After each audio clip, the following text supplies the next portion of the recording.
Hello guys, what's going on? This is my Necron warrior from Warhammer 40k. The Necrons are a faction of aliens, arguably older than any other that are in the present setting. Besides, if you want to say the old ones are still there or something like that, there are things you can say. Anyway, but to do some quick scaling, this is all in minifigure scale. As always, here he is next to an Astartes, so a little bit shorter.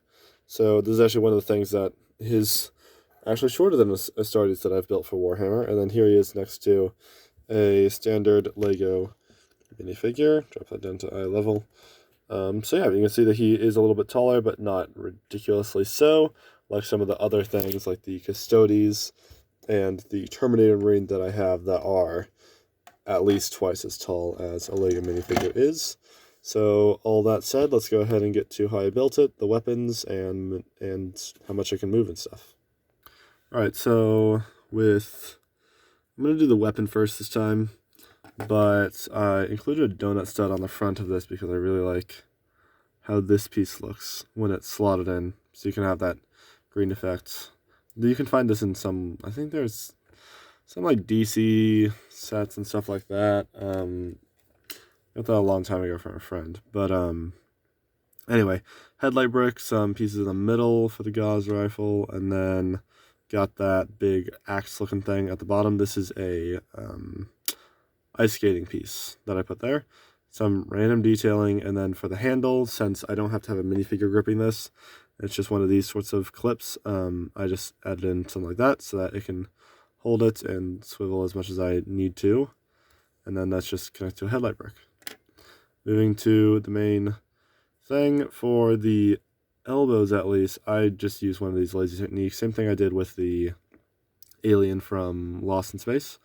On the legs for that one, basically just, using the stud's own clutch power as a joint there, so I didn't have to put in, thicker arms and all that stuff. And then this can move all the way forward and back. Pretty structurally sound because I have a really good core for this one. And then this can also move up and down because of the parts that I used there. So those have a really, really wide range of flexibility and movement, though the wrists don't twist like they do on my Grey Knight and Custodes. So for the legs, no really movement. For the head is pretty simple, so I'm just going to skip over that basically. For the legs, same thing as Space Marines for the most part. Moves up to there, moves back to there, and then I use these little pistol pieces here. So basically, if you really want to bend it past, you can twist those out a little bit, but because of that trigger detail, you can basically only move it that far back. Forward, it can technically move, but it never really would. And then for the ankles, just twisting, because it's a headlight brick. As a quick insight into the innards of this thing,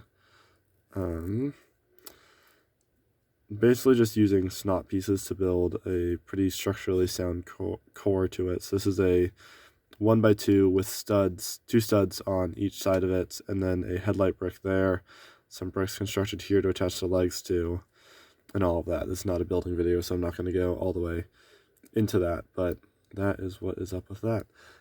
If you wanted to make this a higher class Necron, some of the higher lords and pharaohs and things, you could very easily add lots of pieces to the front from like these little holes here, the back with those 2 areas there. Legs can obviously be extended if you really wanted them to. Just, either extend this down or just add another snot brick here on the bottom, extend it, and then add some more detailing there on the front, on the sides there. There's a lot of stuff that you can do with this, though I'm just going to leave this as the base Necron warrior. Though if you guys want, put it in the comments. If you want me to build like the Silent King or something like that later, then I can attempt that. Last note, the headpiece I just got from the Lego Movie Skeletrons, which is basically just a Terminator. But yeah, anyway, because I don't have any, mechanical silvery heads with green eyes. This is the best I have basically to put on a Necron, even though they are usually green. Red eyes is just the best that I can do, unfortunately. So if you have any ideas for different headpieces to use on that, I would like to hear them. Put it in the comments. And also put it in the comments just anything else in general that you ever want me to build. And that's really all I got to say. Like and subscribe. Share this video if you got a friend that likes Warhammer or Lego or both. And have a great day and keep on building.